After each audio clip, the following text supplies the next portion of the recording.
Assalamu alaikum warahmatullahi wabarakatuh. Karibuni wasikilizaji wetu wapendwa wa kipindi hichi Iko Wapi Zamani. Na ni kipindi mnachokipenda mlichokizoea, kipindi cha kuleta kumbukumbu za historia ya mpira katika mji wa Mombasa na vitongoji vyake, ama pwani nzima kwa jumla.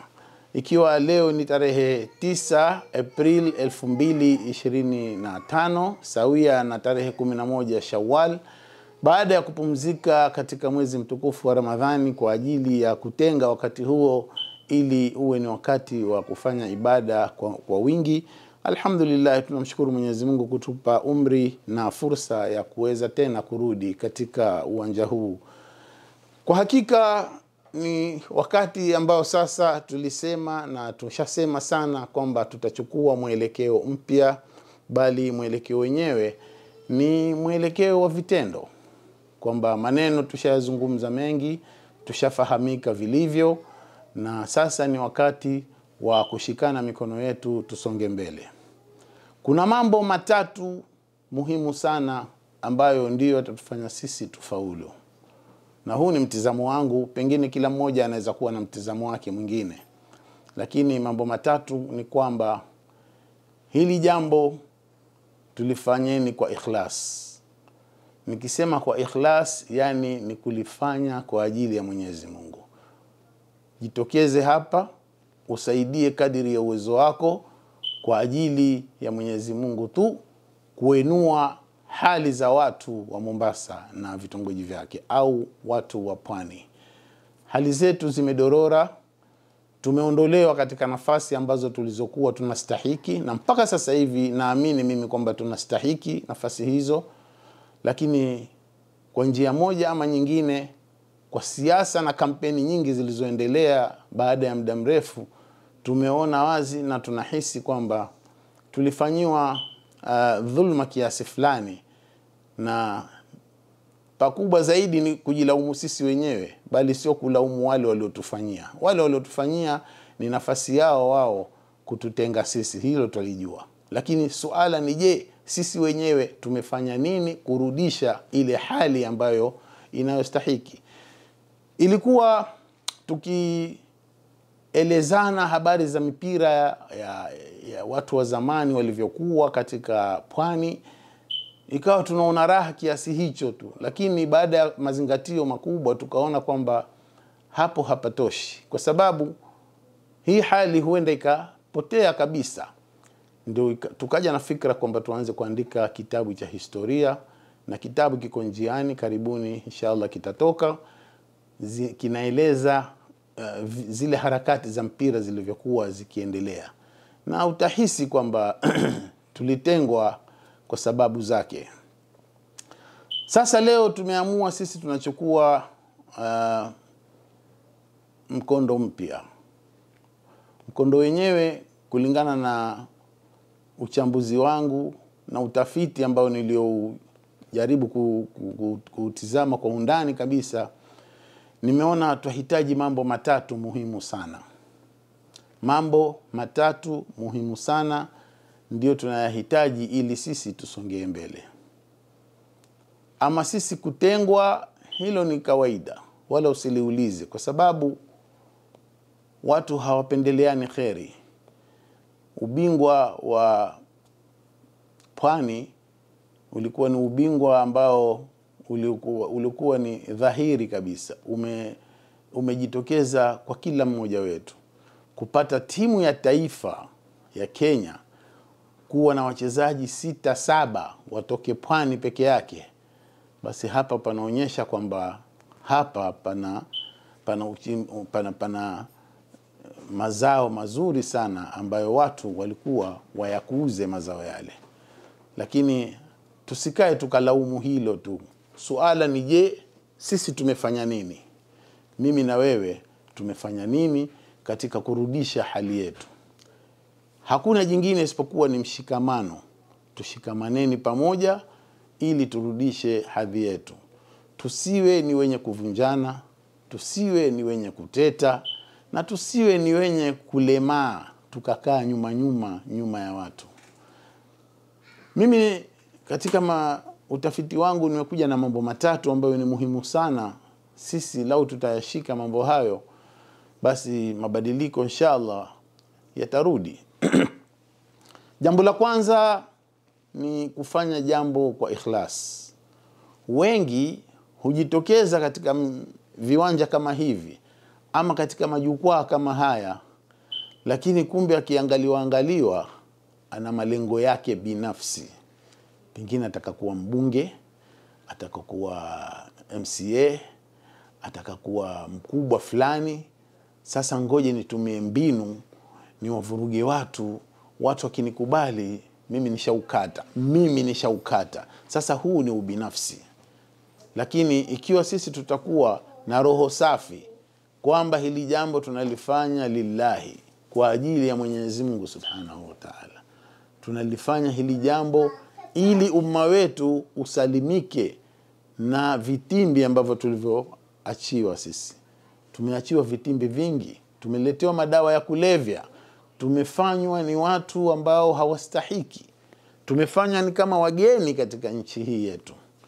Lakini ikiwa watu watajitokeza wasimamie na walifanye kwa ikhlas kwa ajili ya Mwenyezi Mungu, basi nina hakika tutalifanya mpaka ukingoni. Hutokuwa wewe na nafasi ati kuangalia fulani mpaka fulani aje ndo na mimi niseme, mpaka fulani azungumze ndo na mimi niseme.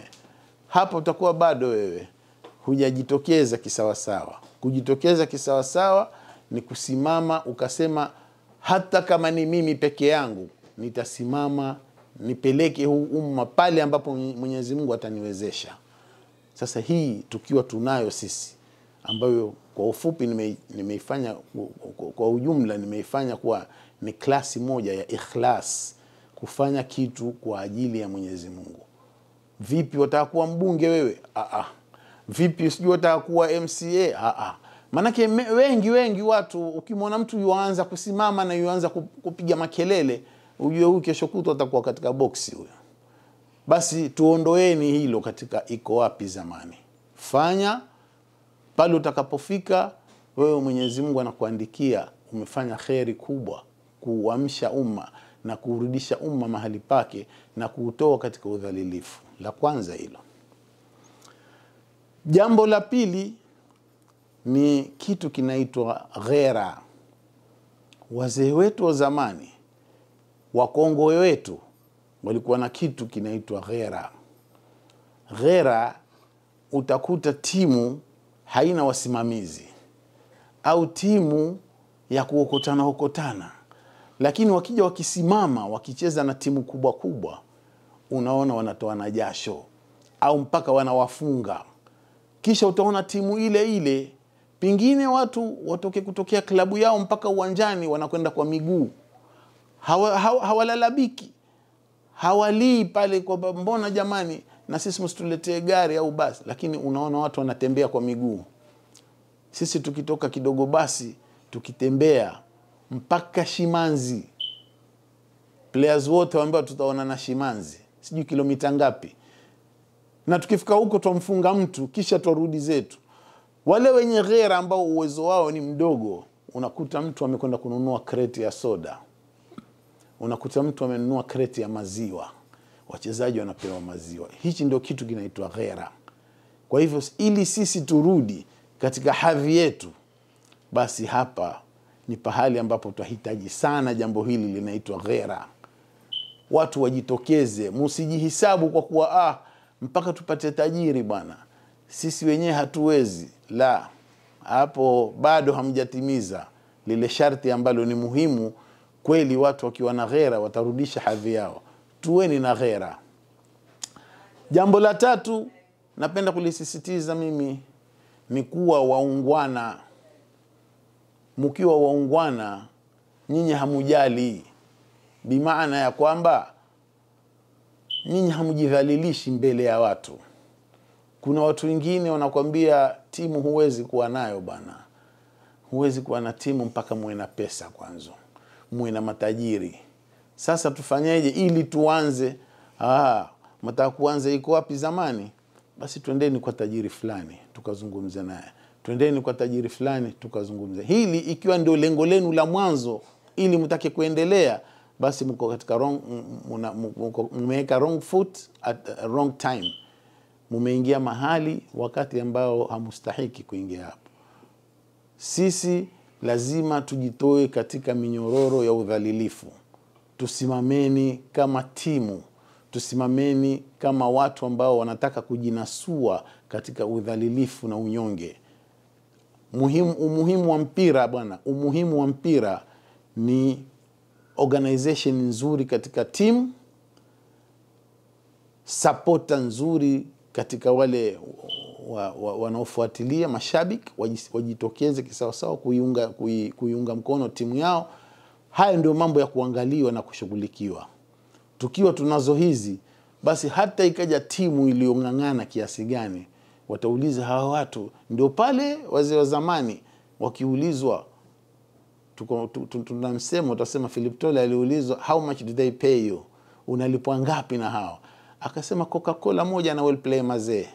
It's true, ni kweli. Coca-Cola moja na well play mazee imewazuia timu za Kijerumani na Uingereza, wakaona hawa watu wanacheza namna hii. Na hebu niambie nani alikuwa akilipa pesa nyingi wakati huo? Na kama alipwa ngapi? Hakuna kitu kama hichi. Lakini ghera. Kwa hivyo ikhlas, jitokezeni kwanza kwa ajili ya Mwenyezi Mungu, msiwe na ubinafsi. Halafu jingine nasema ni nini? Ni ghera. Halafu la tatu, kuwa ni waungwana nyinyi. Tuweni waungwana.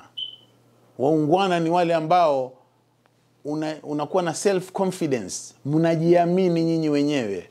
Hamusemi kwamba sisi bana hatuna kitu, mawaya bwana. Pengine player mmoja fulani inraruka. Kuna wakati tulikuja tukacheza mechi sisi. Na sitoi mfano huu kwa kuwa nataka nijisifu ama nini, lakini nawaeleza yaliyowahi kutokea. Mimi nilikuwa ni kapteni wa timu 11 Brothers. Sasa mechi ilipofika wakati wake, nilikuwa mimi nafanya kazi, wala sikuwa bosi, nilikuwa nifanya kazi KPA. Lakini ni mtu ambaye nilikuwa natarajia mshahara kila mwisho wa mwezi. Sasa ilikuja mechi moja, ile mechi ikawa ni mechi ambayo ni muhimu sana. Mimi nikifanya mazoezi, viatu vile nilivyokuwa nikivivaa, basi si unajua rubber shoes, nyote mnazijua rubber shoes. Ukichezea sana rubber shoes, pahali pa kwanza zinakatika, ni kile kichwa cha mbele kinaachana hivi. Halafu vidole vyako vinatokeza pale. Basi mimi nilikuwa nikicheza namna hiyo. Kapteni wa timu, lakini sendi kwa mtu kumuomba ati nataka viatu, hali yangu taabani. Nikisema nitacheza mpaka siku kile kichwa kitoke chenyewe, ndio nitatafuta viatu. Hii ndio hali tulikuwa tukicheza. Siku moja katika masiku ya mechi, watu wakaniona nimekuja na rubber shoes mpya. Watu wakasema leo mambo yatakuwa mazuri, kapteni leo ana rubber mpya bwana. Lakini mechi ikianza, kumbe zile rubber sikuzileta kwa ajili yangu. Nilimletea mchezaji mmoja, Mwenyezi Mungu amrehemu sasa hivi, ashafariki. Yeye alikuwa akicheza bila ya viatu. Mimi nilimfikiria mwenzangu acheza bila ya viatu. Mimi angaa vidole vatokeza nje, yeye hana viatu. Basi nilipokuja nikamwambia bwana, raba zako hizi. Yule bwana siku ile alikuja akacheza mpira. Alicheza mpira, yani mwisho wa ile mechi watu walimbeba juu. Manake ile furaha alikuwa nayo na alikuwa ni mchezaji mzuri. Mungu amrehemu bwana. Tukimuita Gamba bwana. Mungu amrehemu bwana. Kwa hivyo bwana, ndio nasema tuwe ni waungwana. Tusiwe twajidharau wenyewe. Tuwe na self confidence. Sasa haya mambo matatu tukiwa tutayaweka pamoja, basi sisi tuna fursa ya kusonga mbele. Sisi tuna fursa ya kuhuisha ile hali iliyokuwa, tukairudisha zamani tulioiona, twajua matungu yake. Tunaona vibaya sana mpaka tukawa sasa hatuwezi tena kwenda kuangalia mipira, kwa sababu ukienda wahisi moyo wako unakuuma.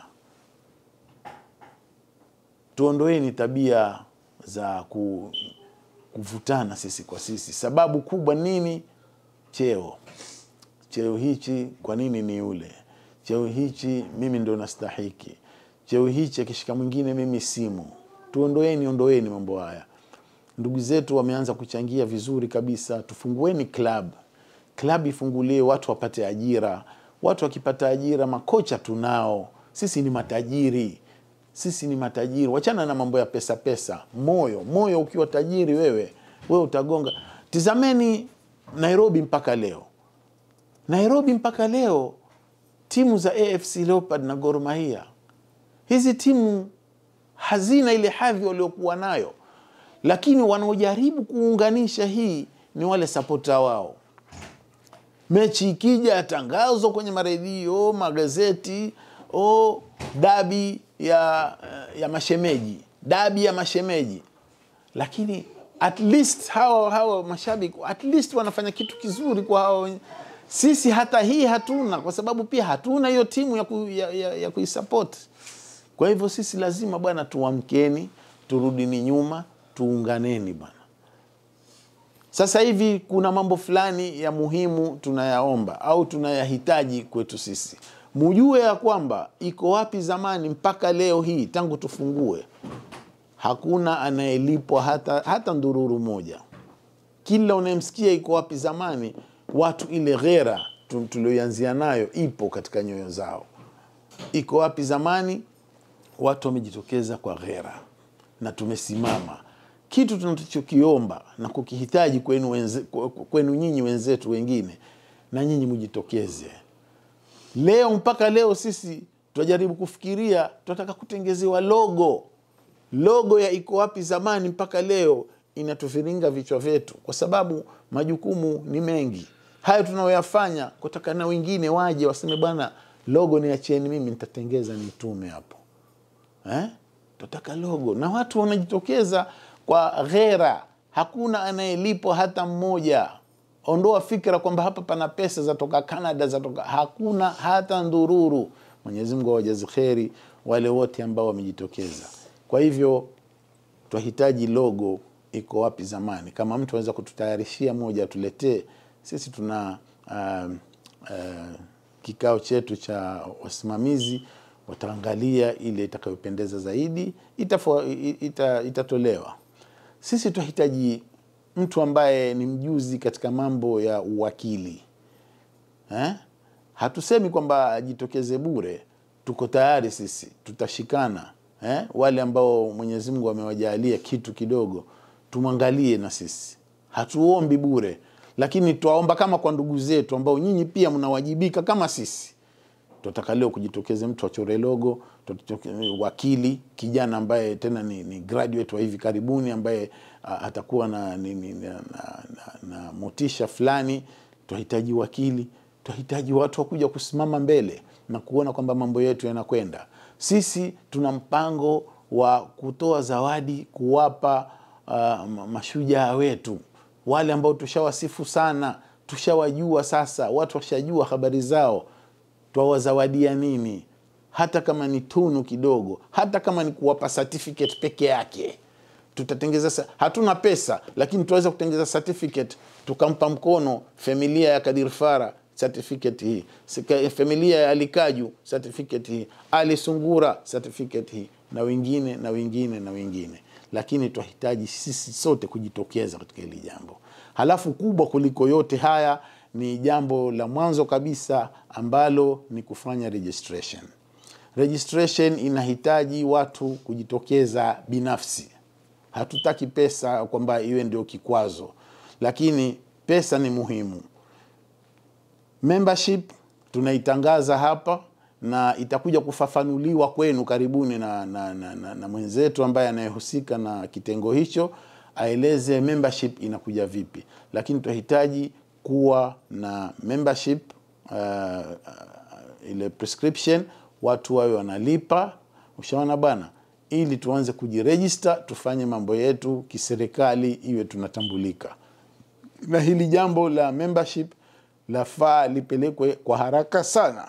Lafaa lipelekwe kwa haraka iwezekanavyo, kwa sababu tusicheleweni sana.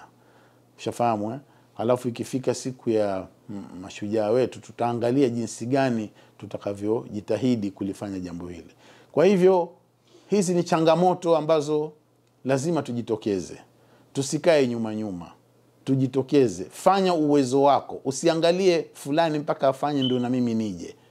Ukiangalia hivyo basi wewe husaidii, lakini tujitokezeni kwa kushikamana na kusaidiana, na Mwenyezi Mungu atatupa taufiki yake. Kwa haya machache, inshallah mengine tutakuja kuyaeleza katika kikao kingine. Assalamu alaikum wa rahmatullahi wa barakatuh.